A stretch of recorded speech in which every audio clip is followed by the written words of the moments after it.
प्रिय कहानी, तुम सोच रही होगी कि मैंने तुम्हारे नाम की जगह कहानी क्यों लिखा।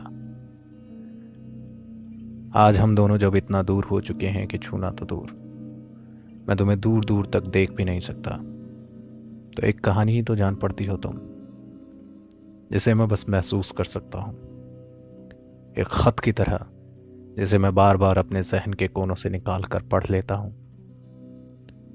खैर, दूरी की तो बात ही क्या करनी। आज महसूस होता है कि साथ रहकर भी कभी हम साथ थे ही नहीं, बस पास थे। मुझे याद है वो शाम, उन दिनों में एक दुखांत कहानी लिख रहा था, जिसमें नायक के जीवन का उलझाव, पारिवारिक कलह, उसके सपनों की आखिरी हिचकियां, समाज का अपने मुखौटे के बिना पहली बार उसके सामने आना, और न जाने क्या क्या लिख रहा था मैं। अचानक मुझे लगने लगा था कि ये मैं अपनी कहानी लिख रहा हूं, और मैंने उस शाम उस अधलिखी संपूर्ण कहानी को आग के हवाले कर दिया था। जब भी मैं कहानियां लिखता हूं और एक कहानी के खत्म या नष्ट होने के बाद और दूसरी कहानी के शुरू होने तक का जो एक सन्नाटा, एक अंतराल आता है ना, देखा जाए तो वही समय होता है जब मुझे अपने लिए कुछ समय मिलता है, कुछ आराम मिलता है, या कहो कि मिलना चाहिए। पर मेरे लिए वो समय भी बेचैनी से भरा होता है। उस अंतराल में मैं पिछली कहानियों के बारे में सोचता रहता हूँ। वो गालिब की गजल है ना, हुई मुद्दत के गालिब मर गया पर याद आता है, वो हर एक बात पर कहना कि यूं होता तो क्या होता, कि यूं होता तो क्या होता। मेरे लिए भी वो समय कुछ ऐसा ही होता है, और जब तक वो सब राख में तब्दील होता है तो मैं अगली कहानियों के ख्यालों से घिर जाता हूं। बेचैनी, कभी कभी लगता है कि मेरा पूरा होना बेचैनी के आयाम में ही चलता है। बस कभी कभी कहानी के कुछ हिस्सों को लिखते समय कुछ ऐसे हिस्से आते हैं जहां मैं आनंद को महसूस करता हूं। शायद उस छोटे से हिस्से के लिए ही मैं पूरी कहानी लिखता हूं। कई बार ख्याल आता है कि मैं पूरी कहानी ना लिखकर उस आनंद के हिस्से को ही संपूर्ण कहानी बनाकर क्यों ना लिखा करूं। पर मेरे चुनिंदा पाठकों को वो रास नहीं आता, उन्हें मेरी संपूर्ण सुखद और आनंदित कहानियां रास नहीं आती। शायद उन्हें भी कहीं ना कहीं मेरे लेखन से बेचैनी और अवसाद की ही कामना होती है। हाँ, ये अजीब है, पर बेचैनी और अवसाद के खरीदार भी मौजूद हैं बाजार में। ये बेचैनी और अवसाद उन्हें मिच्योर महसूस करने के लिए चाहिए होता है, और वो उसे उधार ले लेते हैं, और मिच्योर महसूस करके उस कहानी को फेंक देते हैं घर के किसी ऐसे कोने में जहां वो अपना सारा बेकार का सामान रखते हैं, जहां उन्हें मुड़कर ना आना पड़े। कुछ लोग अच्छे से फ्रेम में जड़कर, अच्छे से फूल पत्तियों से सजाकर अपनी ट्रॉफियों के साथ किसी ऊंचे शेल्फ पर भी रख देते हैं। प्रिय कहानी, जब मैंने तुम्हें पहली बार देखा था, उससे पहले भी तुम मेरी नजरों के इर्द गिर्द से गुजर चुकी थी, लेकिन एक दिन मैंने तुम्हें देखा। तुम एक कहानी थी, और मेरा मन हुआ था कि मैं अपने कागज कलम सब तैयार करके तुम्हारे सामने बैठ जाऊं, और तुम्हें शब्द दर शब्द अपने श्वेततम कागजों पर ऊपर कोई सुंदर सा चित्र बनाकर लिखना शुरू कर दूं। बस कहानी की शुरुआत तो हमेशा कुछ बेकार के शब्दों से ही होती है, जिन्हें मैं काट छाट कर हमेशा फेंक देता हूं। जैसे जब हमें जमीन से पानी निकालना होता है तो बहुत सा कीचड़ और गंदा पानी निकलने के बाद ही शुद्ध शीतल जल प्राप्त होता है, वैसे ही मैं तुम्हारे शुद्धतम हिस्से का इंतजार करने लगा।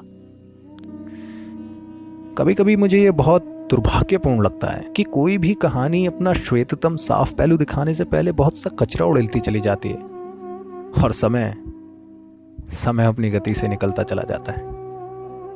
आखिरकार कुछ कहानियां अपना समय निर्धारित करके ही तो आती हैं, कुछ कहानियां सौदेबाजी से ही तो शुरू होती हैं। ये ऐसा ही है जैसे एक वेश्या अपने निर्धारित समय की एक निर्धारित कीमत वसूल करती है। अब उस समय में यदि आपको उसकी गहनतम गहराइयों में, उसकी स्वच्छंदता में पहुंचना हो, तो यकीनन आपको बहुत से समय और धन की आवश्यकता पड़ेगी। हालांकि उसके बाद भी निश्चित रूप से नहीं कहा जा सकता कि वो आपको सत्य कहानी देती भी है या उसके नाम पर खोखले शब्दों की कहानी थमा देती है। यहाँ मेरा वैश्या का उदाहरण एक वैश्य प्रवृत्ति को दर्शाने के लिए मात्र है, जो बहुत आम बात है। सिर्फ वैश्याएं ही एक कलंकित वैश्य प्रवृत्ति मानी जाती है, न जाने क्यों। खैर, मंथन जरूरी था, और किसी और का मंथन करने से पूर्व अपना मंथन करना अति आवश्यक जान पड़ता है।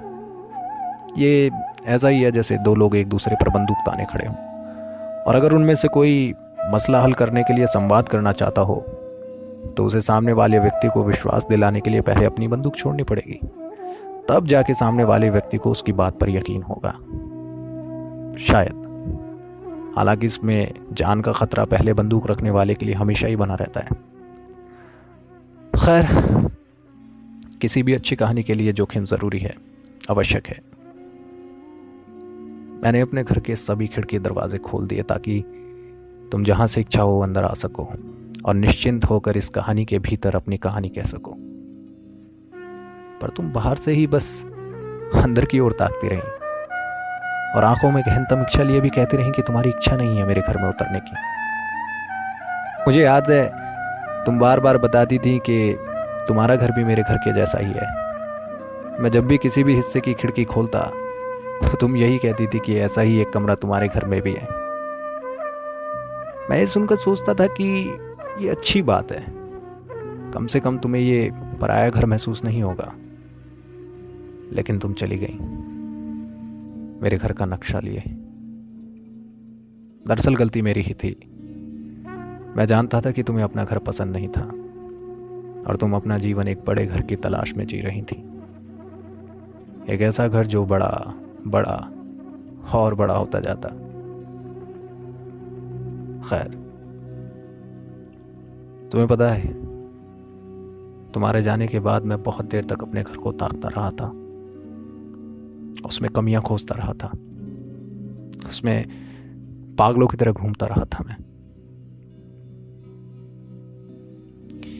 फिर मेरी नजर अपनी डायरी पर पड़ी जिसमें मैंने तुम्हारी कहानी की शुरुआत के लिए एक चित्र बना रखा था। सच कहूं तो मैंने उस पेज को फाड़कर जला दिया था, और आज ये खत लिखकर मैं तुम्हें एक कहानी में लपेटकर किसी मम्मी की तरह किसी मकबरे में छोड़ रहा हूं। अब ये श्रद्धांजलि है, सम्मान है या बदला, ये मैं तुम पर छोड़ता हूं।